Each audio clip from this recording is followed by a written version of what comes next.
अस्सलाम वालेकुम, welcome back to innovate IT zone. आज के वीडियो लेक्चर में हम लोग डिस्कस करेंगे अपने वाइवा एंड इंटरव्यू क्वेश्चन जो कि हमारे ऑब्जेक्ट ओरिएंटेड प्रोग्रामिंग से रिलेटेड है। इंशाल्लाह इस वीडियो के अंदर मैं आपको इससे रिलेटेड सारे के सारे कॉन्सेप्ट क्लियर करवाऊंगी जो मोस्टली वाइवा में पूछे जाते हैं। तो जल्दी से विदाउट टाइम वेस्टिंग हम करते हैं वीडियो का स्टार्ट।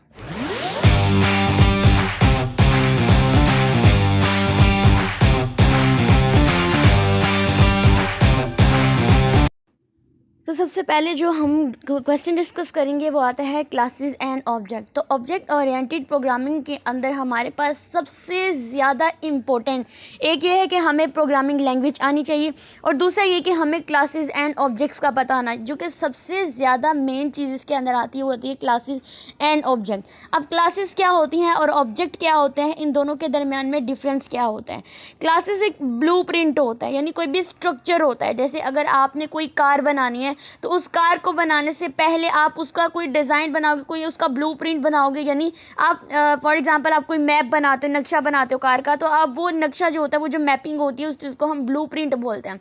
तो जो हमारी क्लास होती है वो भी एक ब्लूप्रिंट होती है जो किसी भी चीज़ का स्ट्रक्चर और जो भी कोई बिहेवियर होता है उसको डिफाइन करती है।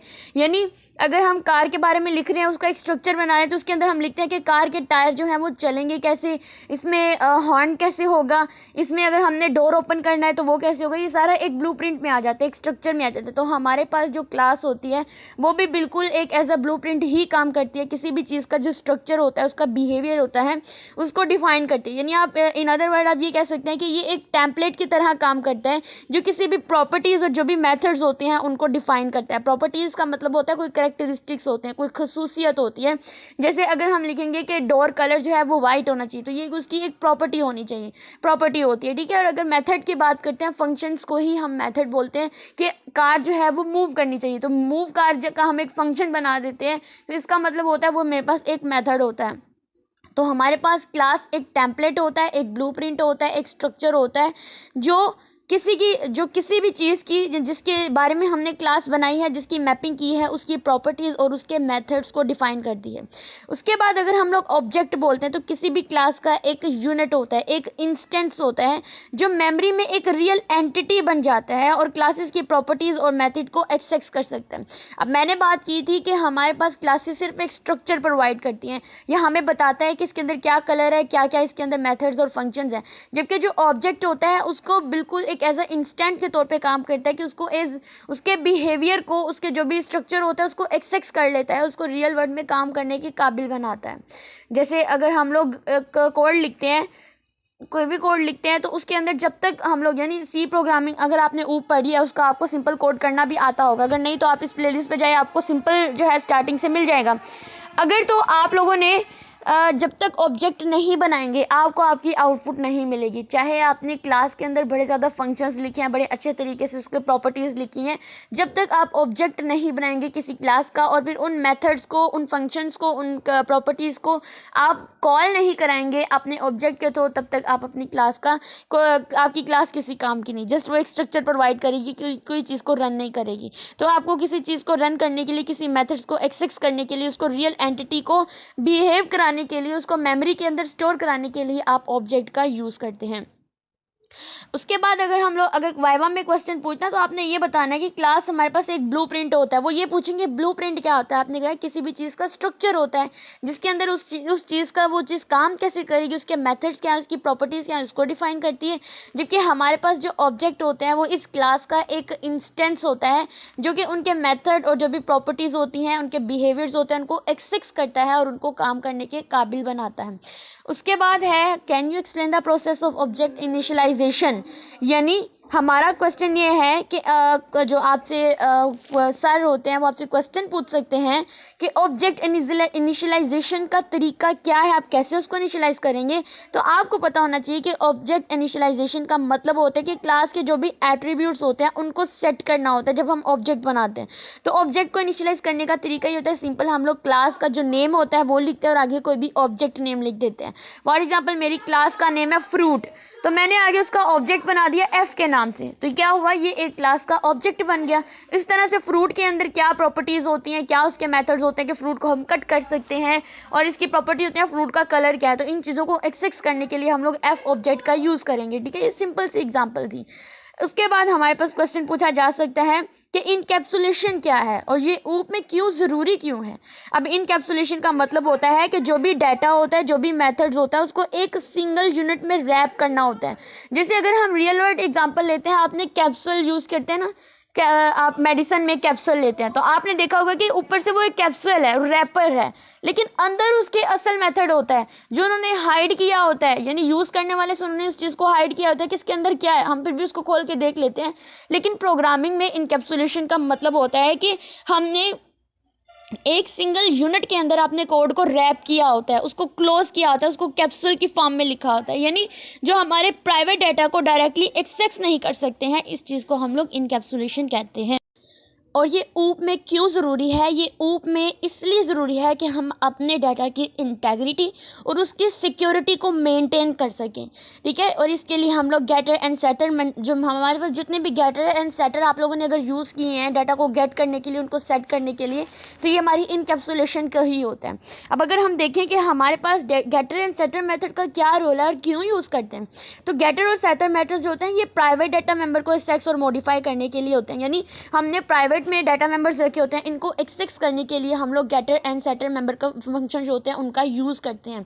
अब ये हमारी सिक्योरिटी के लिए बहुत ज़रूरी है क्योंकि गेटर एंड सेटर मेथड जो होते हैं ये हमारे इनकैप्सुलेशन को ही रिप्रेजेंट करने होते हैं। ठीक है, गेटर मेथड जो होता है सिर्फ डाटा को रिट्राइव करता है, यानी सिर्फ डाटा को गेट करता है, जबकि जो सेटर होता है ये डाटा को अपडेट करता है।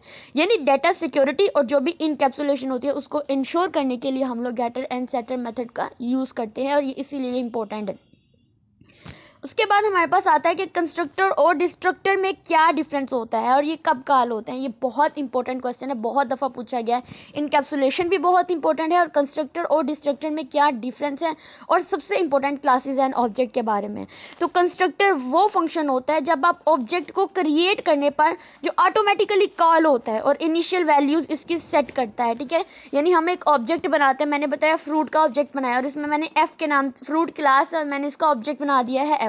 अब इसके साथ ही जो मेरा कंस्ट्रक्टर होता है वो ऑटोमेटिकली कॉल हो जाता है। हम सिर्फ क्या करते हैं, जो भी इसके पैरामीटर्स देते हैं उनकी वैल्यूज़ हम उसके अंदर पुट कर देते हैं। इसका मतलब क्या होता है कि ये एक ऐसा ऑब्जेक्ट होता है जिसको ऑब्जेक्ट के क्रिएट होने पर जो हमारा चीज़ ऑटोमेटिकली कॉल होती है वो हमारा कंस्ट्रक्टर होता है। इसके अंदर सिर्फ हम इसकी इनिशियल वैल्यूज़ को सेट करते हैं।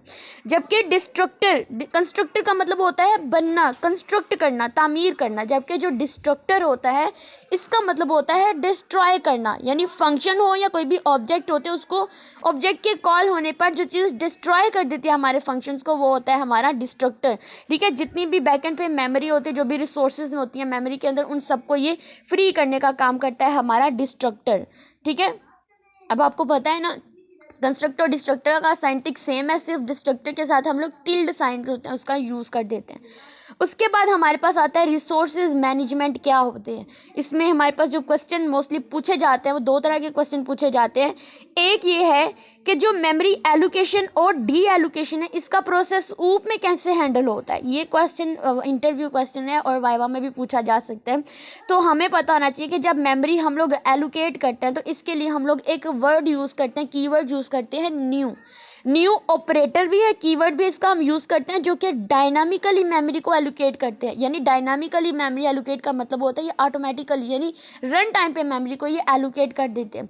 जबकि जो डिलीट होता है ना, डिलीट हम डी एलोकेट करने के लिए हम लोग डिलीट का फंक्शन यूज़ करते हैं, डिलीट ऑपरेटर यूज़ करते हैं जितनी भी मेमोरी होती है उसको फ्री करने के लिए। यानी मेमोरी को एलोकेट करना, एलोकेट का मतलब होता है मेमोरी क्रिएट करना, तो मेमोरी क्रिएट करने के लिए हम लोग न्यू कीवर्ड का यूज़ करते हैं। जबकि अगर उस मेमोरी में हमने डाटा रिसोर्सेज वगैरह ऐड कर दिए तो उनको फ्री करने के लिए हम लोग डी एलोकेशन का प्रोसेस करते हैं। डी एलोकेशन का मतलब होता है डिलीट करना।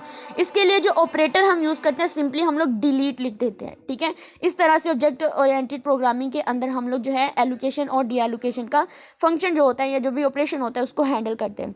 अब आता है हमारे पास कि हम लोग ये जो कॉन्स्टेंट डाटा मेंबर और जो भी कॉन्स्टेंट फंक्शंस होते हैं इनका यूज़ कब और क्यों करते हैं।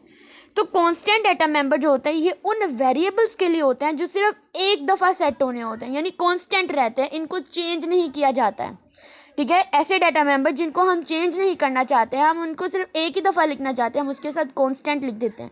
जबकि कांस्टेंट फंक्शंस वो फंक्शन होते हैं जो ऑब्जेक्ट के किसी भी मेमोरी को मॉडिफाई नहीं करता है, स्टैटिक रहता है, वो चेंजेबल नहीं होता है। कांस्टेंट का मतलब होता है वो एक जगह पे स्टिल है, वो चेंज नहीं कर सकते हैं, उसी को हम लोग आगे रीयूज़ कर सकते हैं। देन हमारे पास हमारा नेक्स्ट क्वेश्चन है कंपोजिशन के बारे में। अब कंपोजिशन और इससे रिलेटेड जो भी क्वेश्चन पूछा जाता है इंटरव्यू में और वाइवा में, वो यही होता है कि कंपोजिशन और एग्रीगेशन में क्या डिफरेंस क्या है। ठीक है, आपको एग्जांपल प्रोवाइड कर सकते हैं, अब वो आपको नोटबुक पे लिखनी पड़ेगी कि आपको कोई एग्जांपल देनी पड़ेगी। अब कंपोजिशन में एक क्लास का ऑब्जेक्ट दूसरी क्लास में एज अ डाटा मेंबर होता है, यानी एक क्लास बनाई है मैंने एनिमल के नाम से, दूसरी क्लास मैंने बनाई है मैंने एक क्लास बनाई है कैट के नाम से और दूसरी मैंने बनाई है डॉग के नाम से। फॉर एग्जांपल, अब मैंने जो कैट है उसकी क्या प्रॉपर्टीज़ हो सकती हैं, उसके डाटा मेंबर्स क्या यूज़ हो सकते हैं। फॉर एग्जांपल कैट का कलर क्या है, इसमें कलर ले लेंगे, इसमें इसका साइज़ ले लेंगे, कैट का साइज़ जो होता है, और इसमें हम लोग ले सकते हैं इसकी आइज़ कलर क्या है, ये चीज़ें ले सकती है, जैसे प्रॉपर्टीज़ ले सकती हैं। अब किसी डॉग क्लास लिया तो डॉग में भी तो ये होती है ना, डॉग के भी तो कलर होता है, डॉग के भी तो साइज़ होता है, डॉग का भी तो आई कलर होता है। ठीक है, ये चीज़ें जो होती हैं जब हम लोग जैसे मैंने कैट क्लास बना लिया ना, अब उस कैट क्लास को एज अ डाटा मेंबर उसके ऑब्जेक्ट को जब मैं यूज़ करती हूँ डॉग क्लास के अंदर, तो वो मेरी कंपोजिशन होती है, यानी एक क्लास मेरी बन गई है। अब दूसरी क्लास को बनाने के लिए जब मैं उसमें पहली क्लास का ऑब्जेक्ट बना देती हूँ एज अ डाटा मेंबर, तो इस चीज़ को मैं क्या बोलती हूँ, ये मेरी कंपोजिशन होती है। तो एग्रीगेशन क्या होती है, एग्रीगेशन में ऑब्जेक्ट्स का इंडिपेंडेंट लाइफ साइकिल होता है, यानी एक ऑब्जेक्ट दूसरे के बिना एग्जिस्ट कर सकता है। यानी इसमें एग्रीगेशन सिंपल होती है कि इसमें हम एक ऑब्जेक्ट को दूसरे ऑब्जेक्ट में विदाउट किसी भी एग्जिस्ट किए हम लोग इसको यूज़ कर सकते हैं। उसके बाद हमारे पास आता है कि फ्रेंड फंक्शन, ये बड़ा इंपॉर्टेंट क्वेश्चन है कि फ्रेंड फंक्शन का क्या रोल है और ये किस तरीके से यूज़ किया जाता है। तो मैं आपको बताऊं तो फ्रेंड फंक्शन एक ऐसा फंक्शन होता है जो प्राइवेट और जो भी प्रोटेक्टेड मेंबर्स होते हैं इनको एक्सेस कर सकता है। जो हमारा पब्लिक होता है उसके अलावा जो हमारे और फॉर्मेट एक्सेस स्पेसिफायर होते हैं, एक होता है हमारा प्राइवेट और एक होता है हमारा पब्लिक। तो प्राइवेट और पब्लिक इन दोनों को एक्सेस करने के लिए हम लोग जो होते हैं फ्रेंड फंक्शन का यूज़ करते हैं। नॉर्मली इन दोनों की एक्सेस नहीं होती है। ठीक है, पब्लिक को तो हर कोई एक्सेस कर सकता है। अच्छा, अगर हम बात करते हैं रियल लाइफ में अपनी फ्रेंड की, तो हम अपनी फ्रेंड में सिर्फ हम लोग ही होते हैं जिस उसको सीक्रेट्स बताते हैं। अब पब्लिक में तो हर कोई किसी को भी फ्रेंड बना लेता है, ऐसे पकड़ लेता है, लेकिन जो फ्रेंड होती है, जो अपनी फ्रेंड होती है, वो प्राइवेट भी होती है, प्रोटेक्टेड भी होती है। ठीक है, तो हम लोग जब प्राइवेट और प्रोटेक्टेड डाटा मेंबर्स होते हैं उनको एक्सेस करना होता है, उनके डाटा को एक्सेस करना होता है, तो हम लोग वहाँ पे फ्रेंड कीवर्ड का यूज़ करते हैं, यानी उन फंक्शंस के साथ हम लोग फ्रेंड कीवर्ड का यूज़ करके उनको डिक्लेयर कर देते हैं। उसके बाद जो हमारे पास क्वेश्चन आता है जनरलाइजेशन क्या है और इसका इनहेरिटेंस में क्या रूल है। अब नेक्स्ट हम इनहेरिटेंस के बारे में भी पढ़ेंगे।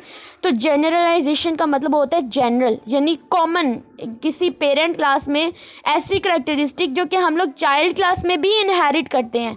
कॉमन करैक्टरिस्टिक्स, कॉमन चीज़ें जो होती हैं हम लोग इनहेरिट करते हैं, उस चीज़ को हम लोग क्या बोलते हैं कि ये मेरी जनरलाइजेशन होती है, यानी जनरल सी बात होती है कि एक पेरेंट की जो भी प्रॉपर्टीज़ होती है, जो भी करैक्टरिस्टिक्स होती हैं, जब हम उसको जनरली अपने चाइल्ड क्लास के अंदर इनहेरिट करते हैं, वो मेरी जनरलाइजेशन हो जाती है। ठीक है, अब मेरे पास इसका जो रोल क्या होता है कि ये हम इस कोड को रीयूज़ कर सकते हैं, इनका कोई भी हम लोग हायरार्किकल स्ट्रक्चर बना सकते हैं।